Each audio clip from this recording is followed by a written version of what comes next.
At Girls Gone Strong, we get a lot of questions about how to squat properly. And while squats are fantastic exercises, there are a lot of moving parts and a lot of things to think about, so it's important that you nail the really simple variations before you move on to something that's a little bit more complicated. So the way that we generally start people off is with a bodyweight box squat. So you're gonna set up a bench or a box, something behind you, and you're gonna set up with your feet a little wider than shoulder width apart. Now, one thing to keep in mind, as with every exercise, but especially your squats, is that your squat form is going to look a little bit different than everybody else's, just based on your unique, leverages and your movement history and your ability, your limb length.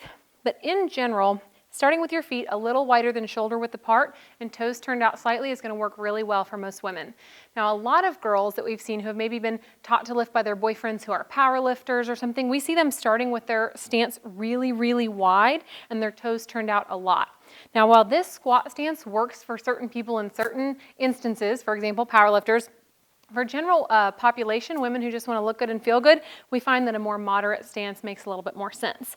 So start with your feet a little wider than shoulder width apart, toes turned out slightly. You're going to set your core by taking a big deep breath in through your nose, blowing your air out, and getting your stomach nice and tight.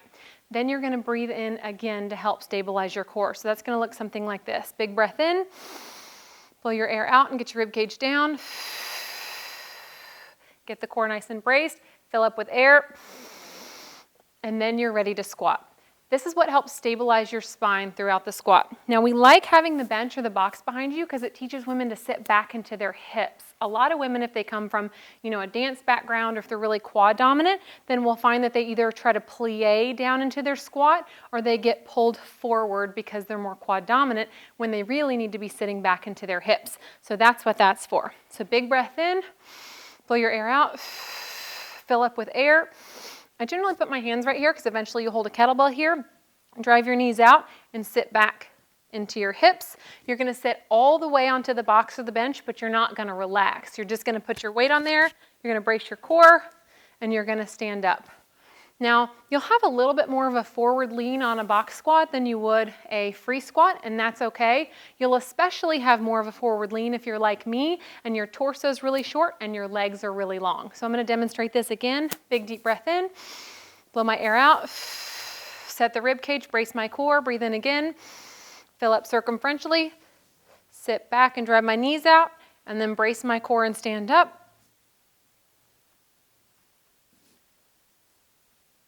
Couple things that you'll notice, I'm not slamming down into the box.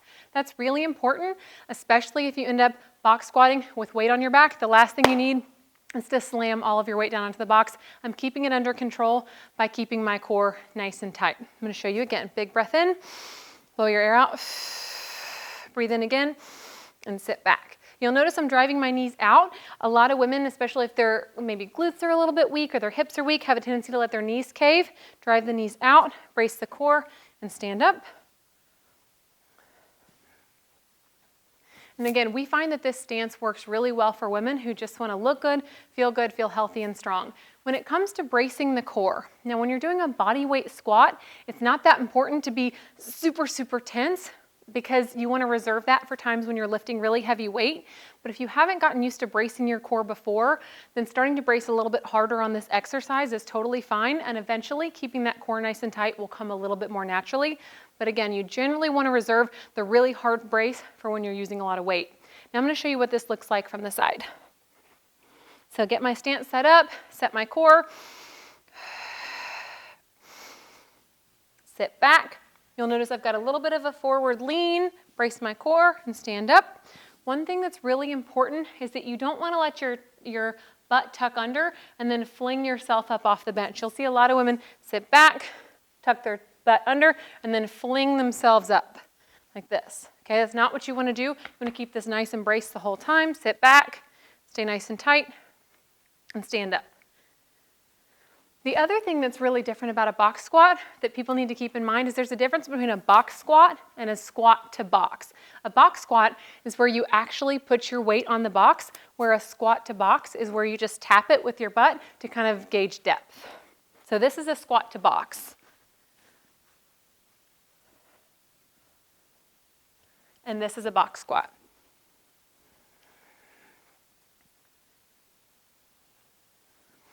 So once you've mastered the bodyweight box squat, you're free to move on to a bodyweight squat without the box.